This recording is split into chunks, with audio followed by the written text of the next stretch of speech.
Keling, ofisimizni ko'rsataman. Jamoani o'sha distributsiya sohadagi proseslarni avtomatlashtirgan va katta mijozlar bilan ishlagan.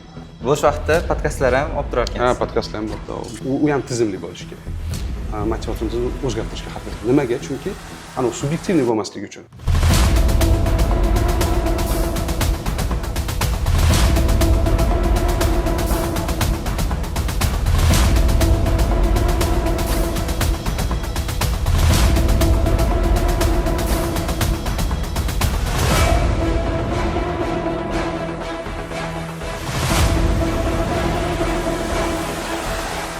Garang ham bo'ladi. O'zim motivatsiya qilib, endi komanda motivatsiya qilib yuramiz. Nargi tomonni ham ko'rmoqchisiz. Tiniqlashib xuddi o'yin o'ynaganingizda, karta ochilib, qanaqadir ko'ryapsiz. Endi не то что men uni kutyapman, qachon bizda mana shu o'sish bo'ladi. Yo'q, men просто naslаждаться qilyapman, shu putdan o'tyapmiz-da biz hozir. Assalomu alaykum barchaga. Siz bilan Islombek Sanaqulov. Bugun biz Startup Insight ruknidamiz. Biz bilan birga Mo'min aka Salimov, Verifix startapi CEOsi va ham asoschisi. Assalomu alaykum. Assalomu alaykum. Mo'min aka, salomatmisiz? Rahmat kutganingiz uchun. Qisqacha Verifix haqida aytib bera olasizmi? Verifix bu xodimlarni va sun'iy intellekt agentlarini boshqaradigan yagona tizim. Ya'ni korxonani hamma proseslarni avtomatlashtiradigan, o'sha xodimni ishga qabul qilishdan boshlab, uni o'sha korxonadan chiqib ketish bo'lgan hamma jarayonlarni avtomatlashtiradigan platforma hisoblanadi. Ajoyib. Biz Verifixga o'tgan yili taxminan shu paytlar 250 ming dollar investitsiya qilganmiz. Sheriklarimiz IT Park va SKB Ventures bilan umumiy 500 minglik raund yopganmiz. O'sha raunddan so'ng qanday o'zgarishlar bo'ldi? Bizda aslida qanaqadir minimalniy runwayimiz o'zi bo'lgan. Qanaqadir kattaroq narsani qilish uchun, gipotezani sinash uchun, agressivniy, smeliy bo'lish uchun baribir orqada qanaqadir podushka как minimum bo'lishi kerak-da. Shu olingan investitsiya bizga shu oldiga yurish uchun, shu gipotezani sinash uchun juda zo'r foyda bergan. Даже biz akseleratsiyadan keyin o'tdik. O'sha Aloqa bank startup garajdagi akseleratsiya bizga juda katta foyda berdi. Hozirgi kungacha shtatimiz ozgina oshib ketdi, hozir yana kamayyapti hisobiga. Endi biz o'zimiz transformatsiya o'zimizni shu transformatsiyadan transformatsiya o'tkazyapmiz. Undan keyin естественно bizning mijozlarimiz. Chunki o'zimiz sinamasak, nimada taklif qilish noto'g'ri bo'ladi. Shunda produktlaringizni hozir o'zlaringizda sinab ko'ryapsizlar. Biz har doim produktimizni o'zimizda sinaganmiz, hozirgacha ham. Har bitta o'sha yangilikni biz birinchi o'rinda o'zimizda. Misol, hozir mana kadroviy elektron dokument оборот, ya'ni oldin qog'ozlarga qo'l qo'yardik, hozir umuman qo'ymayapmiz. Xodimlarni ishga qabul qilishga o'sha hamma prikazlarga уже telefondan EMZOga integratsiyamiz bor. O'sha xodim kelsa bir deylik 4 ta 5 ta dokument bor, imzolash kerak. Men imzolayapman, xodim imzolab bo'ldi. Endi bu narsani mijozlarimizga beramiz. Keling, ofisimizni ko'rsataman, jamoani qanaqa nima ishlar qilyapmiz. Aha, rahmat.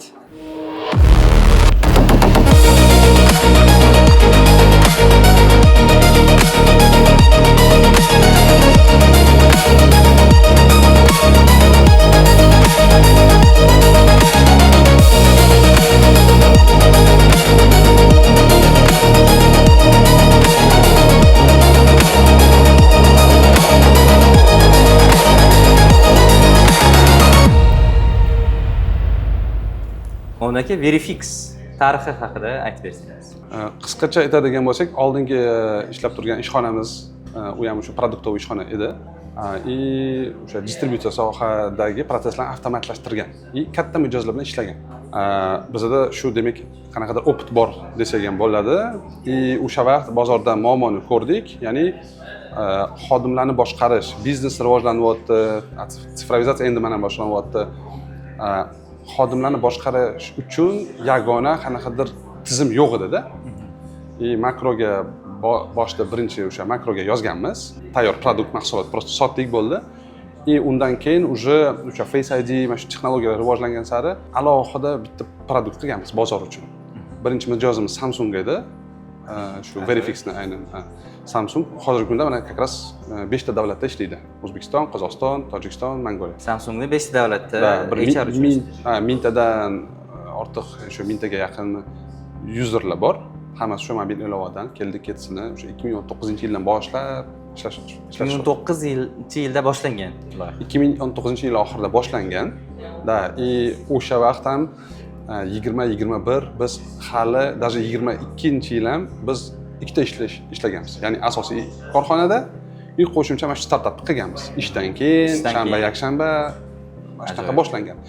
Lekin 22-yilda уже sezdikki yo bosish kerak, yo qoldirish kerak. Qaror qabul qildikki, bizani ham asoschimiz narigi korxonamiz direktori va основатели qaror qildik, bo'ldi. Alohida bu proyekt olib boramiz, komandani bo'lib bordik, polni hammasini bo'ldik, даже mana 1,5 yil oldin даже alohida boshqa ofisga ham chiqib ketdik. Buni alohida rivojlantirish boshladik. O'sha qarordan keyin 4 yil davomida biron kun bo'ldimi o'sha afsuslangansiz o'sha? Yo'q, hech qachon. Men вообще-то hech qachon afsuslanmaslikka. Nimaga? Chunki o'sha hammasi o'sha bo'lgan ish bo'ladi-da. Как бы shunga ishonaman. Уже нельзя изменить прошлое deyiladi-ku. Можно только будущее и настоящее. Вот. Shu uchun bir marta yashaymiz, nimadir riskovать qilish kerak-da. Shu как бы ideya ushlab, falsafangiz, filosofiyangiz ishlab hozirgi kungacha mencha yomon bo'lmadi. Har doim, конечно, muammolar bor. Bu endi biznesda muammolar bo'laveradi. Выгорание ham bo'ladi. O'zim motivatsiya qilib, endi komanda motivatsiya qilib yuryapmiz. No endi itogoviy trackni olsak, yaxshi. Ajoyib. Tarix haqida biroz gaplashdik. Hozir haqida gaplashsak, Verifix'da ko'rsatkichlari qanaqa? Qancha pul topyapti? Hozirgi kunda bizlarning yillik daromadimiz aynan o'sha litsenziya oladigan bo'lsak 1 milliondan oshdi. Siz millioner desak bo'ladi rasman. Naверное, да. Bilmayman, kapitalizatsiyaga bog'liq. 1 million dollardan bizlarning o'sha daromadimiz oshdi. Mana yaqinda taqdimotda ham anaqa выступление qilganimizda 20 million atsenka bilan ba'zi investorlar rozi edi, ba'zi gaplashamiz hali deyishdi. 20 million atsenka bilan 800 ming dollar soft commitment qildik. Вот. Endi dal shu jarayonlarni olib boramiz. Shu klient soni ham 2 barobar oshdi. Men o'sha yildan yilga aytayapman. Oxirgi marta biz investitsiya 10 oy oldin oldik, уже 11 oy bo'ldi. O'shandan beri o'sha hamma ko'rsatkichlar desak bo'ladi, hamma ko'rsatkichlar o'sha 2x barobar ko'p oshdi. O'tmish, hozir, kelajak. Verifix kelajagini qanday ko'rasiz? Verifix odamlarning hayotiga qanday ta'sir qiladi? O'sha kelajakda siz tasavvur qilgan kelajak. Qanday o'ringa ega bo'ladi? Kelajak qanaqa? Hozir o'sha sun'iy intellekt rivojlangan sari bizning platformamiz не только odamlarni sun'iy intellekt agentlarni boshqarish uchun yordam beradi, ya'ni yagona tizim. O'sha hali ham ideya o'zgarmayapti, как бы missiya yagona tizim, oldin odamlar uchun, hozir agentlar uchun. Hamma jarayonlarni o'sha funksionallarni narastit qilyapmiz. O'sha hozir Gosda ham, davlatda ham bazalar ochilyapti, dostuplar berilyapti. Biz o'sha imkoniyatdan foydalanyapmiz. Ya'ni mana shu rutinani kamaytirishga harakat qilamiz. Ya'ni odam qilish kerak emas bo'lgan o'sha avtomatlashtirish mumkin bo'lgan ishlarni avtomatlashtiryapmiz. Bu как раз таки narigi savolingizga ham javob, odamlarga qanaqa ta'sir qiladi? Odamlar nima desa bo'ladi? Ne то что foydali, qanaqadir mazmunli ish bilan shug'ullanadi-da. Qolgan hamma ishlarni birinchidan bu boshlab уже uni avval ham qilganmiz. Avtomatizatsiya hisobiga ishlar, qanaqadir ishlar avtomat bo'ladi. Undan keyin o'sha sun'iy intellekt yana qanaqadir ishlarni nima desa bo'ladi? Zamina qilib yuboradi shu ishlarni o'zi qilib beradi. Odamlar o'sha важный ishlarga ko'proq e'tibor qaratadi va o'zini ustida ishlashga nima desa bo'ladi? Maqsad qo'yadi. Nimaga? Chunki oddiy ishlarni sun'iy intellekt ham qilib bera oladi. Sun'iy intellektdan professionalroq, ekspertroq bo'lishi kerak bo'ladi. Uni boshqarish uchun. Tushunarli. Mana shu AI paydo bo'lganiga ko'p bo'lmadi, 4-5 yil davomida. Lekin o'sha AI mana shu davrda juda ham ko'p industriyalar, sohalar, odamlarning taqdiriga ta'sir qiladi. Sizni o'sha kelajak haqida tasavvuringiz qanaqa? Ko'p shunday toifadagi odamlar borki, ular aytadi, AI hamma asosiy ishlarni almashtiradi, iqtisodiy bir manfaatlar olish imkoniyati ko'plarda cheklanib qoladi. Ya'ni bu ko'proq dark, qora tomon, yorqin tomoni o'sha siz aytayotgan, shu darajada samarali bo'ladiki, odamlar faqat o'sha san'at, sport va boshqa o'ziga ma'qul kelgan sohalar bilan shug'ullanadi. Sizni bu masaladagi fikringiz qanaqa? Xuddi shunaqa men fikrlayman. Oldin mana kompyuterlar bo'lmagan, kompyuter odamni ishlarni tezlashtirib berdi. Buni ham xuddi shunaqa menimcha desak bo'ladi. Ya'ni shunchaki Solishtirsa. samaralik oshadi. Biroq odamni effektivnostini oshiradi. Tezligini oshiradi. Baribirda. Odamlar haqiqatan o'sha predmetniy oblastdan chuqurroq o'rganish boshlaydi. Konkurensiya естественно oshib ketadi и так далее. Bu xuddi qanaqadir tool, instrument bo'lyapti ko'proq. Da, конечно, будущийda o'sha hozir ekspertlarni eshitsangiz, tam to'liq odamlarni zamina qiladir, har bitta odamda o'zini roboti bo'ladi. Kesin shu vaqt. Ko'ramiz. Da, hozir biz o'sha zamon qatga o'zgaryapti, o'sha texnologik. Biz ham o'sha qatordamiz desak bo'ladi. Chunki o'zimizda ham transformatsiya ketyapti hamma jarayonlarda. Administratsiyadan boshlab razработкаgacha. Men точно aytishim mumkin. Oldin, например, mana даже o'tgan yillar oxirida biz o'ylovdik tam odamlarni olamiz, botga, и так далее. Hozir yo'q. Balki odamlar kerak bo'ladi. Kerak bo'ladi, chunki bizning fokusimiz enterprise segment ko'proq qaratilgan. Kichikroq kompaniyalarga biz maksimalniy o'zi ishlaydigan produkt qilyapmiz. Ammo shu enterprise kompaniyalar bilan ishlash uchun odamlar kerak-da baribir. Qancha ko'p kompaniya bilan ishlashsak, shuncha ko'p odam kerak bo'ladi baribir. Tizimni moslashtirish kerak, tam ishlar bor-da. Примерно shu. AI mелкий jarayonlarni, shu rutinalarni yopib beradi. O'zimizda ham, misol mana hozir buxgalteriya bilan kadroviy delo производствоni to'liq AI ga o'tkazyapmiz. Даже bizda hozir aytishim mumkin. Уже buxgalter ham yo'q, уже bizda и kadrovik ham yo'q. Chunki biz men xohlamayman o'sha deylik odamlarni deylik bo'shatishda. No, biz o'zimiz shu transformatsiyadan o'tmasak, mijozlarimizga qanday taklif qila olamiz? O'zimiz shu qiyinchiliklarga duch kelsangiz, kelib o'tsak, texnologik rivojlansak, undan keyin mijozlarimizga beramiz. Bu yerda asosiy narsa o'sha sun'iy intellekt aytyapmiz. Undan oldin korxonada bir yaxshi avtomatizatsiya bo'lishi kerak. Chunki sun'iy intellekt ishlash uchun unga tizimlar kerak va ma'lumotlar kerak.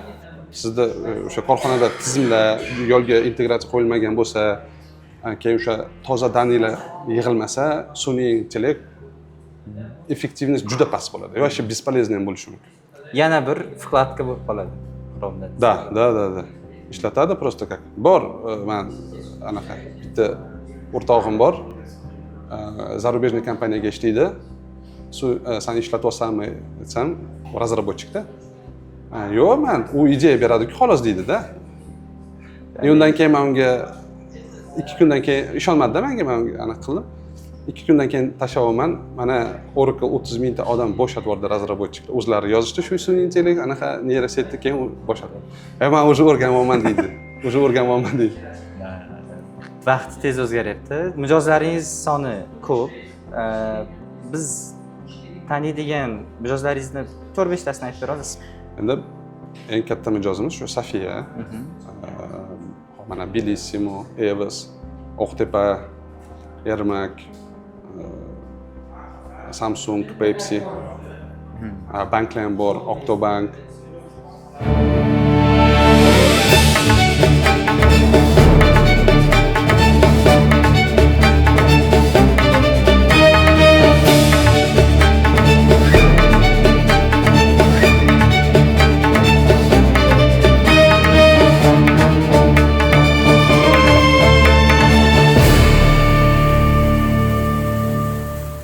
Verifixni haqiqiy ustunligi nima bozor? To, что birinchi biz Core HR yo'nalishiga kirdik. Da Zub konkurent bor, lekin Zub endi bizda farq bor. Biz Zub bilan birgalikda ishlay olamiz. Asosiy ustunlik hozirgi raqobatchilarimizni oladigan bo'lsak, bu birinchisi to, что korxonalar bir nechta emas, bitta tizim bilan ishlamoqchi yoki bir nechta bilan ishlasa ham ular bir-biri bilan juda yaxshi sinxronizatsiya bo'lishi kerak. Shuning uchun bizda maksimal hamma modullar bor. Endi biz Core HR payrollga fokus beryapmiz. Endi mana hozir ham anaqa workforce management deyiladi. Xodim sonini boshqarish. Chunki biz katta aytib bor, xorikaga beryapmiz, retailga beryapmiz. O'sha yerda bu narsa juda muhim. Demak, asosiy farqimiz to, что produktimiz kompleksniy, ya'ni maksimal hamma jarayonni yopyapti и boshqa tizimlar bilan integratsiya qilib beramiz. Enterprise ga katta e'tibor berganimiz hisobiga enterprise da katta korxonalarda har doim nimadir o'zgarishlar bo'ladi. Yo'q, o'zi bozor o'zgaryapti, korxonada o'zgarish bo'lyapti. O'sha o'zgarishlarga adaptivniy bo'lish kerak, ya'ni produkt ham, komanda ham. Shuning uchun shu ustunligimiz o'ylayman. Ya'ni o'sha to'g'ri yo'nalishlarga fokus и adaptivnost, moslashuvchanlik. Ustunligingiz ekan, bozorda o'sha siz eng boyagi hadiksiradigan, qo'rqadigan qandaydir bir korxona yoki bir kuch bormi? Qo'rqadigan o'zi yo'q. Chunki bu startap. Startap bu risk har doim bilib turibmiz. Konkurent paydo bo'lsa, bu naborot yaxshi. Chunki qaysidir vaqt korxona zona komfortiga kirish mumkin-da. O'zimizda ham bo'lgan. Mana yaxshi katta klientlar bor. Raqobatchi bo'lsa, naborot aktivlashadi. Tonusda turasiz. Aktivlashadi и qanaqadir yaxshi o'zgarishlar bo'ladi. Misol hozir mana AI ham hammada AI bo'lyaptimi, transformatsiya. Biz ham birinchi bo'lib o'shanda o'tmoqchimiz. Tezroq. Chunki anaqa shu misolda klientlarimizga foyda bo'ladi. И plus konkurentlardan, например, biz от конкурентов мы не отталкиваемся, shu gap bor, konkurentlardan не отталкиваемся, но o'sha hisobga olish kerak baribir. Konkurentlarda ham yaxshi produktlar bor. Но bozor baribir katta. O'zbekiston bozori. Даже O'zbekiston bozori katta. 40 million aholi agar aktiv ishlaydigan olsak, tam bir deylik, tam 15 million bo'lsa, 14-15 million bo'lsa, baribir juda katta bozorda. Yo'nalishlar ham har xil bor.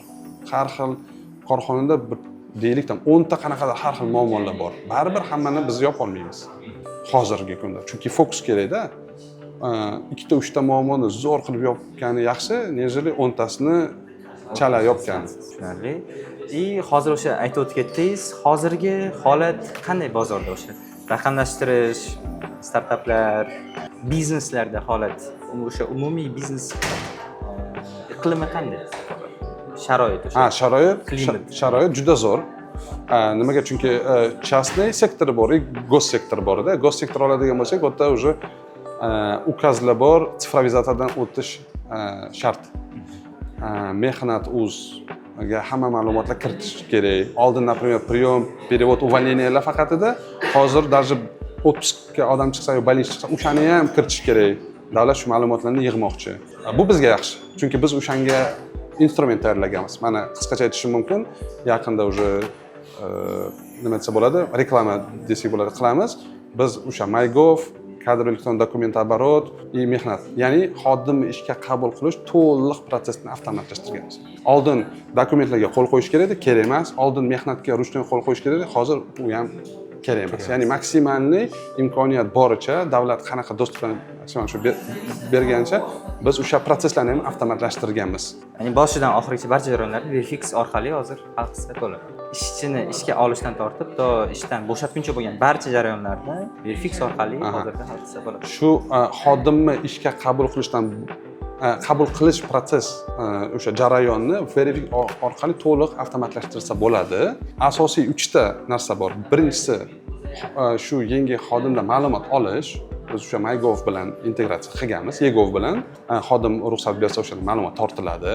Undan keyin shu ma'lumotlarga asoslanib kadr elektron dokument nima desa bo'ladi, imzolashdan o'tadi. Ya'ni u ham e-imzo orqali birinchi deylik shu direktor qo'yadi qo'l, undan keyin shu yangi xodim o'sha 4 ta 5 ta dokumentga. Undan keyin shu ma'lumotlarni mehnatga yuklash kerak. Mana shu hamma proseslarni avtomatlashtirganmiz. To'liq avtomatlashtirish imkoniyati yo'q, API chunki yo'q uni, lekin o'sha iloji boricha maksimalni qilib. Baribir bizda katta mijozlarimiz bor. Ular bilan ham kazdef qilganmiz, qancha ular vaqt ketkazyapti shu narsaga. Bilib turibmizki, X lar bilan bir necha X ularni tezligi shu vaqt oshadi. 100%. Ish haqida gaplashdik. Hozir bitta yana savolimiz bor. Undan keyin Blitz qismiga o'tsak bo'ladi. Siz qanday dam olasiz? Ya'ni qanday o'sha dekompressiya qilasiz? Startapda o'sha muammolar boshqalar bor. Yo'q, qanaqadir deyarli hobbi yo'q. Просто shu oila dam. Oila.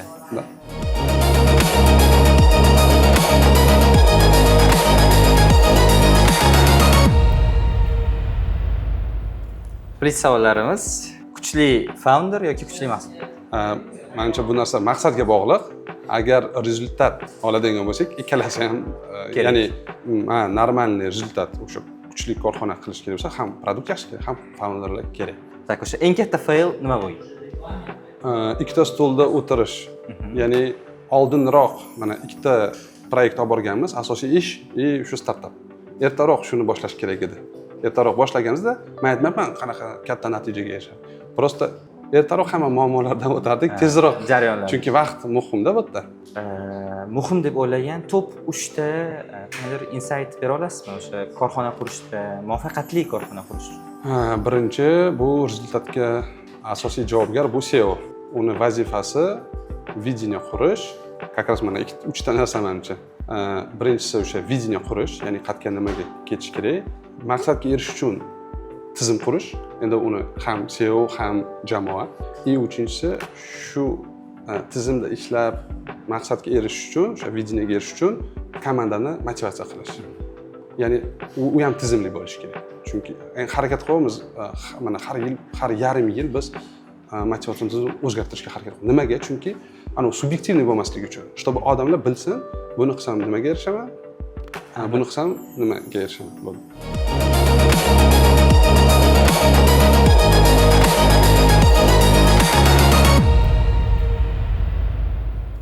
O'mdagi hozir qaysi bo'limdamiz?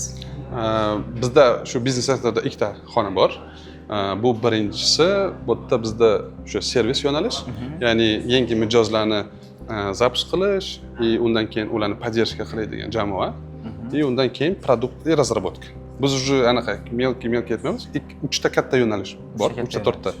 Bu yerda o'sha siz bilan boshidan beri birga bo'lgan hamrohlaringiz bormi? Ya'ni ishlaringiz bormi? Da, bor. Mana как раз ikkita odam bor. Mana Adham, u co-founder и texnichki direktor.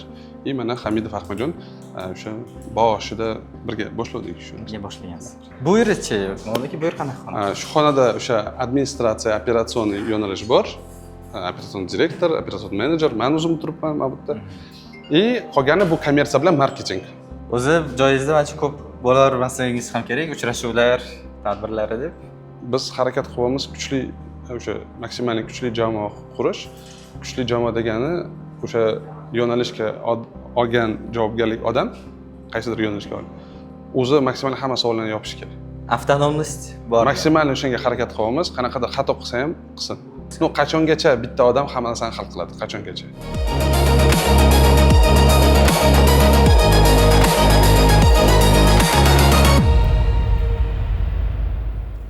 O'n aka, agar sizga hozirgi olib turgan maoshingizdan 10 karra ko'proq maosh taklif qilsa, ammo u ishchi sifatida, sizning qaroringiz qanday bo'ladi shu taklif? No, men сразу точно ketmasdim. Nimaga? Startup qilish anaqa oson emas, haqiqatan. No, birinchidan o'zimda maqsad bor. O'sha maqsadga men erishishim kerak qanaqadir darajada. Ikkinchidan уже hozir bizga ishonadigan mijozlar bor. Keyin bu yerda ishlagan xodimlar borda. Ya'ni bilib turibmanki, mayli qanaqadir xodim almashsa, lekin co-founder, SEO almashib ketsa, bu juda katta anaqada. То есть men точно yo'q derdim, chunki faqat pul meni motivatsiya qilmaydi. O'zimda maqsadlarim bor. Men shu proyektni qanaqadir logistik davomga точно olib boraman. Undan keyin boshqa startup yoki balki naymga boraman, balki investitsiyada. Yo'q, o'zimda bor maqsadlar. O'zimga bor, просто men har xil ssenariylarni aytaman. O'zimda, конечно, bor. Hali ham u o'zgarmadi. Men ko'proq o'sha hozir mana fondlar bor, pul beryapti, lekin qanaqa kamchilik bor men o'ylayman. Startup muammolaridan o'tadigan agar ekspertlar bo'lsa, qancha ko'p bo'lsa, shuncha ko'p smart investitsiya bo'ladi deb o'ylayman. Endi shunda siz ham o'sha Verifix loyihasini muvaffaqiyatli exit qilsangiz, yoki o'sha to'liq avtonom holatga olib kelsangiz, investor bo'lishmi maqsadingiz agar to'g'ri? Bitta yo'nalishdan biri shu. Investorlardan biri. Narigi tomonni ham ko'rmoqchisiz investor sifatida. Da. Опять же, gap даже pulda emas, qiziqish qanaqadir bor.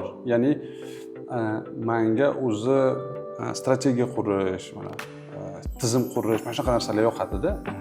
Endi любой biznesda zo'r boshlanyapti biznes, lekin katta narsaga erishish uchun men o'ylaymanki, mana shu aytgan 3 ta narsani, birinchisi o'sha videniya, непрозрачный, tizim yo'qligi yoki to'liq emas, uchinchisi komandada yetarlicha motivatsiya yo'q. Mana shu 3 ta yo'nalish bo'yicha men o'zim prokatga qilmoqchiman. O'zimni hali men aytmayman to'liq bo'lganini. To'liq bo'ladi, qachon o'sha qanaqadir deylik, istoriya успешный bo'ladida. Undan keyin shu yo'nalishni tanlagan odamlarga yordam berishga yordam bermoqchiman, maqsad qo'yganman. Ajoyib. O'sha boshida aytdingiz, ya'ni o'sha boshida oson bo'lmagan, loyihani boshlaganingizda qiyinchiliklar bo'lgan. Bu qiyinchiliklarga oilangiz qanday qaragan? Qiyinchiliklar finansiy bo'lmagan, endi stresslar qanaqadir bo'lgan. Ну, вообще любой ishda bo'ladi. Даже naimda ishlasangiz ham, sizda ham baribir stress bor-da. No, bu bitta yana plus tomoni bor. Naimda bo'lsa stress bo'ladi kamroq, no sizni nima desa bo'ladi? Sizni holatingizni kimdir boshqaryapti. Menga shu yoqmaydi. Например, bu yerda men bilib turaman, muammolar ko'proq, no zato men situatsiyani boshqaryapman. Bu degani qaror ham men o'zim chiqara olmayman-da. Qaysidir payt bu charchatadi. Qaysidir payt nabarot, blin. Yaxshi shu narsani tanlaganman deyman-da. Yaxshi-ya. Da. Ajoyib. Ikki xil, har doim tangani ikkita tomoni bo'ladi. Mana shu bilimlaringiz bilan, mana shu tajribangiz bilan agar o'sha birlamchi nuqtaga qaytsak, yana o'sha Verifix loyihasi qilishni qaror qilarmidingiz yoki boshqacharoq loyiha qilardingiz? Qilardim, chunki nimaga bu startapni boshlaganimizda videniya kichikroq edi. Bugungi kun oladigan bo'lsak, даже mana yarim yil yoki 3 oy o'zgarishlarni oladigan bo'lsak, videniya har doim aniqlashtirilib borilyapti. Xuddi o'yin o'ynaganingizda, karta ochilyapti, qanaqadir ko'ryapsiz. Hozir men bozorni, biz qilgan narsamizni va bor imkoniyatlar, biz hali kam narsani qildik. Если честно, ancha kam narsani qildik. Ну, реально katta startaplarni olsangiz, там milliard, trillion dollar даже оценкаga chiqib ketyapti уже. Biz kam narsani qildik. No, даже bu narsa ham hozirgi biz как бы yashayotgan bozorda bor muammo, biz uni hal qila olamiz, imkoniyatlar bor. Oldin ham agar shuni orqaga qaytsa, men shuni qilardim 100%. Ajoyib. Boya yaxshi analogiya aytdingiz. O'yin sifatida. Hayotda misol uchun o'yin sifatida qarasangiz, o'sha progress bar bu siz o'sha to'g'ri ishlatgan, o'zlashtirgan imkoniyatlar, tajribalar. O'sha progress bar sizda necha foizga to'ldi hozir?